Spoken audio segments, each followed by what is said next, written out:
حكايات ألف ليلة وليلة. العجوز والسيدة الثانية. سر الثلاث بنات. أداء بسام خضري.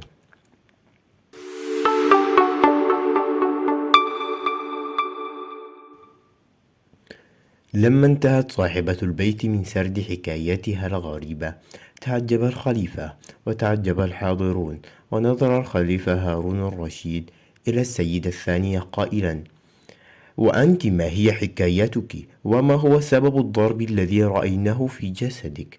فقالت السيدة الثانية: لقد ماتت أمي وأنا صغيرة، فرباني أبي حتى كبرت، ثم توفى والدي وترك لي مالا كثيرا، ولم يمض وقت كثير حتى تزوجت من رجل ثري، فعشت معه سنة كاملة، ثم مات، فورثت عنه ثروة كبيرة.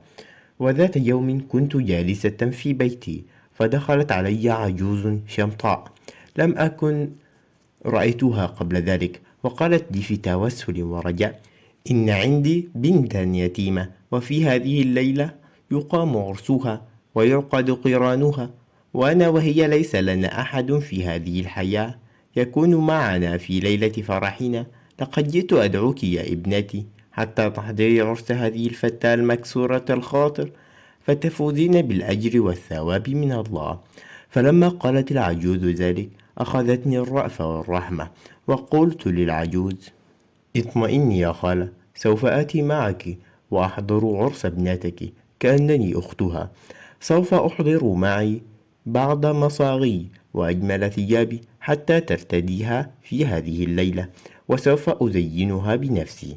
ثم نهضت وارتديت أجمل ثيابي ومصاغي، وأخذت بعضها معي، ثم خرجت أسير مع العجوز، فخرجنا من زقاقنا وسرنا في شوارع بغداد وطرقاتها حتى وصلنا زقاقا فخما في حي من أرقى أحياء بغداد، فدخلناه وسرنا فيه حتى وصلنا إلى بوابة فخمة عليها قبة من الرخام، وخلف تلك البوابة قصر فخم مرتفع البنيان، حوله حدائق ذات أشجار وثمار وأنهار. وطرقت العجوز الباب، ففتح الباب في الحال، ودخلت العجوز تتقدمني، وأنا أتعجب من ذلك، وأقول في نفسي: هل هذه العجوز البائسة تمتلك هذا القصر؟ وعندما صرنا داخل القصر، رأيت من التحف والأثاث والرياش ما لا عين رأت ولا خطر على قلبي من قبل ولا تخيلت أن أراه. ومشينا أنا والعجوز في دهاليز القصر حتى وصلنا إلى قاعة فخمة مفروشة بالحرير ومضاءة بالشموع والقناديل، وفي صدر القاعة سرير من المرمر مرصع بالدر والجوهر، وعليه ناموسية من الحرير. وما إن دخلنا القاعة حتى خرجت من خلف الناموسية فتاة غاية في الروعة والجمال، وما إن رأتني حتى رحبت بي قائلة: أهلا وسهلا ومرحبا بك يا أختي، لقد أنستني وشرفتني وجبرت خاطري. فرددت عليها التحية بأحسن منها، وتعجبت في نفسي قائلة: هل من المعقول أن تكون هذه الصبية هي اليتيمة التي حدثتني عنها العجوز؟ هل من المعقول أن يكون ذلك قصرها؟ وهل من المعقول أن تكون الليلة هي ليلة عرسها؟ أنا لا أرى أي مظاهر توحي بذلك، ولم يطل تعجبي كثيرا، لأن الفتاة التي لاحظت حيرتي بادرتني قائلة: اعذريني على أنني لجأت إلى هذه الحيلة حتى أحضرك إلي، ولكن لم يكن أمامي سواها. والحكاية باختصار أن لي أخا أحسن مني شكلا وحسنا، وكان قد رآك في أحد الأفراح وأعجب بك، وهو يريد أن يتزوج منك على سنة الله ورسوله، هذا إذا وافقت على هذا الزواج ورضيت بأخي زوجا لك بعد رؤيتك له. فلما سمعت كلام الفتاة ورأيت الحيلة التي احتالت بها علي أحضرتني إلى القصر. قلت لها: لا بأس، أحضري أخاك حتى أراه.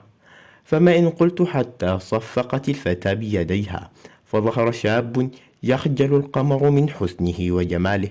فلما نظرت إليه قلت في نفسي: سبحان الخلاق.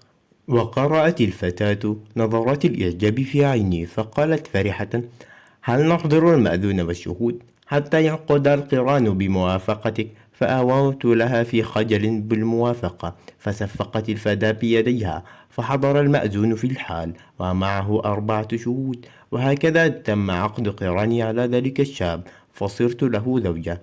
وهكذا انتقلت من بيتي لأعيش مع زوجي في قصره، ومضت بنا الأيام سعيدة، حتى كان ذات يوم استأذنت زوجي في الخروج إلى السوق لشراء بعض القماش لي، فأذن لي زوجي في الخروج إلى السوق، وكانت تلك العجوز ما تزال تقيم معنا، فاصطحبتها معي إلى السوق لأنها كانت تعرف البضائع والأسعار أفضل مني، وتجيد المساومة وانتقاء ما هو مناسب لي. فلما وصلنا السوق اتجهت العجوز إلى دكان تجار قماش قائلة لي: صاحب هذا الدكان ولد صغير مات أبوه وترك له مالا كثيرا. فقلت لها: ما لنا ونقوده، نحن نريد قماشا. ثم أشارت لصاحب هذا الدكان قائلة: هات أفضل ما عندك من قماش لهذه الصبية. فقال الفتى: سمعا وطاعة. ثم أحضر لنا أفخم وأغلى قماش رأيته في حياتي وعرضه علينا، فانتقيت منه عدة أثواب، وأخرجت كيس النقود لأقدم له ثمنها، لكن الفتى رفض وقال: هذه المرة ستكون إكراما لك وللعجوز. فقلت للعجوز: إن لم يأخذ ثمن القماش رديه إليه ولنشتري من غيره. فقال الفتى: لا حاجة بك إلى رد القماش، وسوف آخذ ثمنه، ولكن بدل النقود آخذ قبلة. فغضبت غضبا شديدا وألقيت القماش في وجهه وأنا أهم بالانصراف. وفي تلك اللحظة تحول الفتى إلى جني وهجم علي، فعضني بقوة في وجهي حتى مزق قطعة لحم من خدي، فصرخت صرخة قوية من شدة الألم، ثم أغمي علي. فلما أفقت لم أجد أثرا للدكان، ووجدت العجوز بجواري حزينة من أجلي، وقالت لي: ما دفع الله عنا من البلاء كان أعظم، قومي لنعود إلى البيت. فأشرت إلى الجرح الغائر في خدي قائلة: وهذا الجرح الغائر في خدي ماذا أفعل فيه؟ فقالت العجوز: سأحضر لك دواء يعمل على التئامه وشفائه بسرعة، ولكن إياك أن تبوحي لزوجك بما حدث. وهكذا عدنا إلى البيت سريعا، فتظاهرت بأنني مريضة. فلما رأني زوجي قال لي: ما هذا الجرح الحميق في خدك؟ فقلت له: وأنا في طريقي إلى السوق اليوم زحمني جمل يحمل حطبا، فجرح الحطب خدي كما ترى. فغضب زوجي وقال: غدا أذهب إلى الخليفة هارون الرشيد وأطلب منه أن يشنق كل حطاب في هذه المدينة حتى لا يزاحم الناس ويجرحوهم هكذا. فقلت ليهدئ غضبه: لا أريد منك أن تتحمل ذنوب كل هؤلاء الحطابين من أجل ذنب هم بريئون منه. الحقيقة أنني ركبت حمارا فتعثر وسقطت من فوقه على الأرض فجرح خدي. فقال: غدا أذهب إلى الوزير جعفر البرمكي وأقص عليه ما حدث حتى يأمر بقتل كل حمار في هذه المدينة. فقلت له: هل أنت مصر على قتل الناس كلهم بسببي؟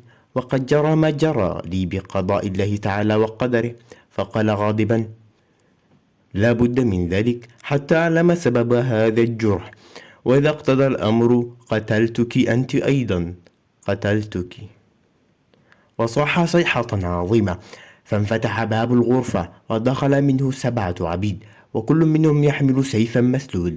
فأشار إليهم فسحبوني ورموني في منتصف الغرفة، وأشار إلى رئيسهم قائلا: اضربها بالسيف يا سعد، مزقها نصفين، ثم ارموها في نهر دجلة، فهذا جزاء كل من تسول له نفسه خيانة الأمانة والكذب. فرفع العبد سعد يده بالسيف عاليا وقال: استعدي للموت، وإن كانت لك حاجة فاذكريها حتى نقضيها لك قبل أن ينقضي أجلك. فتوسلت إليه قائلة: يا عبد الخير، تمهل علي قليلا، فإني مظلومة وما جنيت ذنبا حتى أستحق عليه قتل. وتذكرت حالي وكيف انتقلت من العز إلى الذل بغير ذنب جنيته. ورحت أبكي مستعطفة زوجي، وفي هذه اللحظة دخلت العجوز وأخذت تستعطفه هي الأخرى، ذاكرة له ما حدث، وأني لا ذنب لي فيما حدث من ذلك الجني اللئيم. وظلت تلح عليه حتى قال لها: قد عفوت عنها وتراجعت عن قتلها، ولكن لا بد لي أن أترك في جسدها أثرا لا يمحى منه أبدا. وأحضر صوتا ثم انهال به علي ضربا حتى غبت عن الوعي، ثم أمر عبيده أن يحملوني في أثناء الليل ويلقون بي في بيتي. وهكذا أخذت أداوي آثار ضرب الصياط على كتفي وأضلاعي عدة شهور حتى شفيت، لكن أثارها ظلت باقية حتى الآن. ثم تعرفت أختي هذه صاحبة الدار، ورأيت عندها هاتين الكلبتين، وأخبرتها بخبري، وأخبرتني هي بخبرها. ثم انضمت إلينا هذه السيدة حتى أخذت تقوم بشراء الأشياء لنا، وهكذا عشنا نحن الثلاثة حتى حدث ما حدث. وجئتم إلى دارنا أيها الخليفة. فلما سمع الخليفة هارون الرشيد هذه الحكاية تعجب غاية العجب، وقال مخاطبا صاحبة البيت: هل تستطيعين إحضار تلك العفريتة التي سحرت أختك كلبتين؟ فقالت صاحبة البيت: لقد أعطتني شيئا من شعرها، وقالت لي: إذا أردت إحضاري فأحرقي شعرة منه، سوف أحضر لك في الحال. سأحضرها حالا. وبمجرد أن أحرقت صاحبة البيت الشعر حضرت الجنية، وكانت من الجن المسلمين. فلما رأت الخليفة هارون الرشيد ألقت عليه السلام وقالت: أعلم أيها الخليفة أن هذه السيدة قد صنعت معي جميلة ومعروفة، حيث أنقذت حياتي وقتلت عدوي. فلما علمت بما صنعته أختها معها سحرتهما كلبتين. فقال لها هارون الرشيد: وأنا أرجوك أن تخلصيهما من سحرهما. فقالت الجنية: سمعا وطاعة أيها الخليف. وخلصتهما في الحال من سحرهما، فعادتا فتاتين. وشكر الخليفة هارون الرشيد الجنية، ثم قال: الآن نشرع في بحث شكوى هذه السيدة التي على جسدها آثار ضرب الصياط. لابد أن نعلم أولا من فعل بها ذلك حتى نحضره ونعاقبه. فقالت الجنية: إن الذي فعل بها ذلك أيها الخليفة هو ولدك الأمين. وحكت له العفريتة جميع ما جرى، فأحضر ولده الأمين وسأله عن صحة ذلك فلم ينكر، فأمر الخليفة بزواجه منها. أما صاحبة البيت وأختها فقد تزوجت كل واحدة منهما بأحد الصعاليق الذين ردهم هارون الرشيد إلى بلادهم، وأعاد كل منهم ملكا على مملكته. هكذا وانتهت قصة هؤلاء الثلاثة بنات. تابعنا، ولا تنسى الاشتراك في القناة وتفعيل زر الجرس ليصلك كل جديد. قل رأيك في التعليقات. لا تنسى أن تشاركه لجميع أصدقائك وفي كل مكان. وشكرا.